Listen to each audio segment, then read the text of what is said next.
shortly. I thank you. I recognize the member for Oropouche East. Thank you very much, Mr. Deputy Speaker. I would ask the member of Lavantil West if he would like to leave the chamber now. I'm going to make some comments on his presentation, and I really don't want to offend him further by having him jump up and disturb me, so he's free to leave now. You see, Mr. Speaker, Deputy Speaker, it was on February 1999 that the member for Lavantil West spoke on the Criminal Procedure No. 2 bill. It was February 19, 1999. And I have his Hansard contribution here. I don't intend to waste time by reading extensive quotations, but I do intend to waste a minute or two on him by reminding him, this member, that when he spoke on that day, the member for Lavantil West, he was at pains to point out how this type of law can be abused by law enforcement.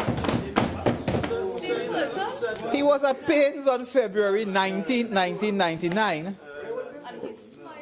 to respond to the Attorney General then, and I think short-lived advisor to this administration, Mr. Ramesh Miraj, and he spoke about how innocent persons could be set up by law enforcement agents, and they may actually plead guilty on many occasions. It is obvious from the statistics that many people plead guilty when in fact they should not, because they are innocent, and they could be set up by police and others.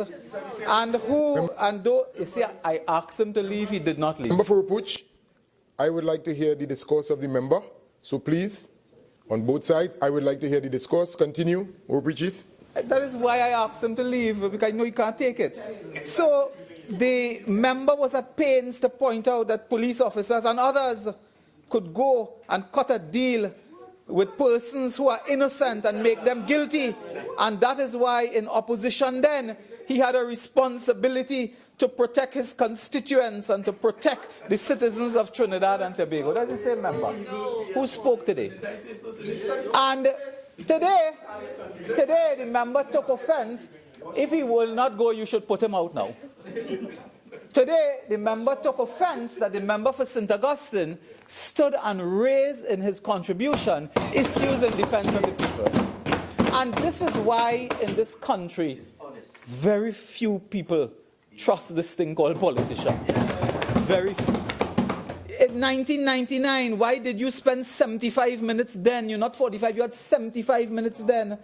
And spoke at length on defending the people from abuse by law enforcement, from police.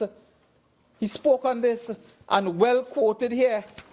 And then offered advice.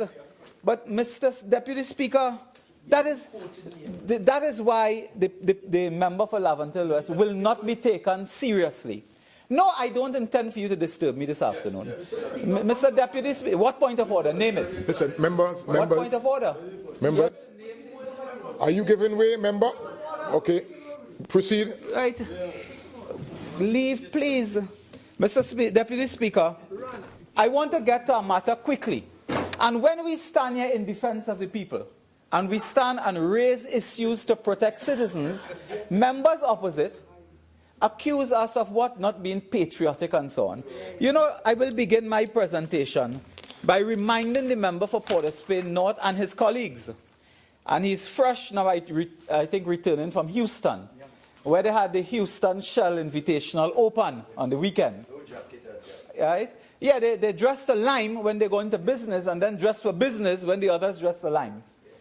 Mr. Deputy Speaker, I want to remind him that it was a great Anglo-American political philosopher, Thomas Paine, who influenced the American Revolution that gave rise to the freedoms that America enjoy. And Thomas Paine said, and I will read it, "The duty of a true patriot is to protect his country from its government." Yes. Thomas Paine. He said that. Oh, no, I will not display. No display. Mr. Deputy Speaker, the duty Thomas Paine said, Port of Spain, North St. Anne's West. Thomas Paine, who influenced a generation of reformists. He said the duty of a true patriot is to protect his country from its government. The true patriots, I put it to you, are on this side of the house.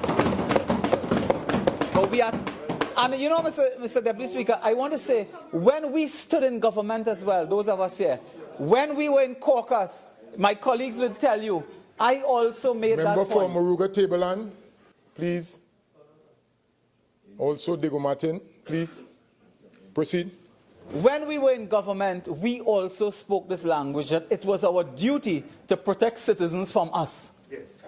We said that it was the duty to protect citizens from a government, because by definition, governments by impulse, because they have a manifesto to implement in a short time, they take action, sometimes that tread upon rights, that tread upon human rights.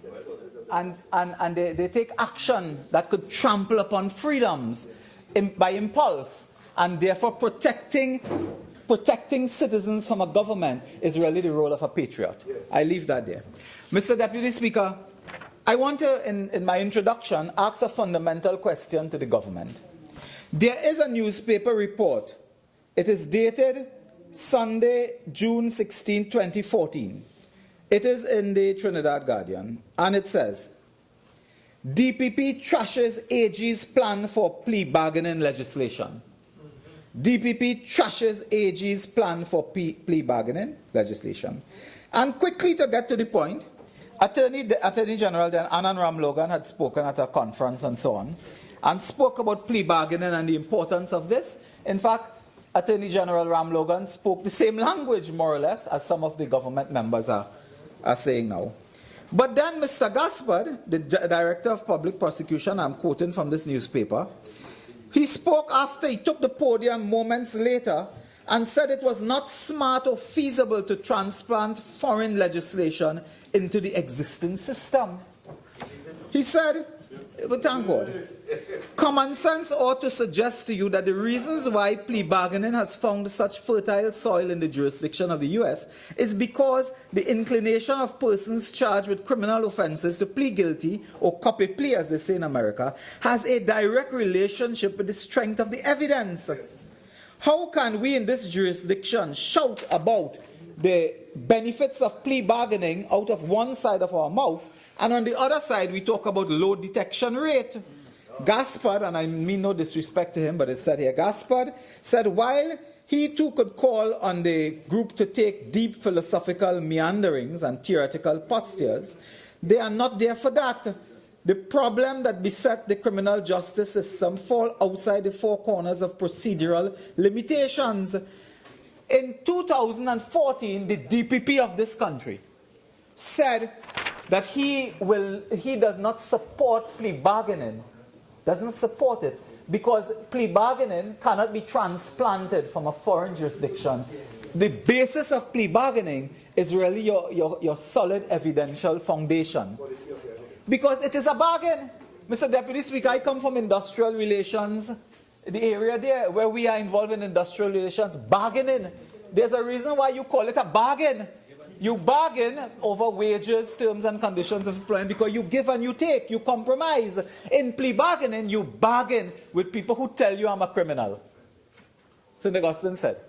The people who bargain, they come to the bargain and the first thing they tell you is, boss, I am the criminal. Can I bargain with you? In industrial relations, it doesn't work so. They might do some wrong things, but it's not like that.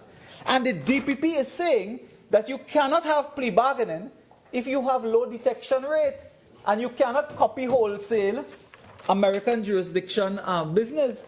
I want to ask the Attorney General, did you consult the Attorney General with the DPP? Yes. Did you consult? Yes. When and how? And you will tell us that. Sure. When and how? And has the DPP changed his mind? He's entitled to change his mind. He's entitled. I asked the DPP today, did you change your mind from 2014 to today? And you're entitled to say you changed your mind. And because it couldn't be in 2014, you warned the population about this. And today, you say we are on board. And Attorney General, did you publish this bill in the newspapers at any time? I think the answer is no. When Mr. Maraj in time gone Member, by... address the chair, please. Deputy Speaker, I will slavishly speak to you. In time gone by, Attorney General before would publish a bill in the newspaper. All would comment. This government will take a full-page ad to tell us that they didn't appoint Putna as managing director of the HDC. That they spent $200,000 on an ad to tell us they didn't appoint Putna as managing director. But the Attorney General will not publish a bill that has such widespread implications to this country. No bill. This Attorney General has published no bill. And this Attorney General, in coming into office 18 months from now ago, I want to ask if there's one piece of new legislation to deal with crime that you have brought to Parliament and implemented. Nothing has been implemented in 18 months. Honourable members, it's now approaching 4:30. We need to break for tea. Honourable member for Oropouche East, on resumption, you will have your 19 minutes of your initial 30 minutes, and then if you desire your 15, you will also be entitled to it. So at this time, we break for tea. We return at 5 p.m.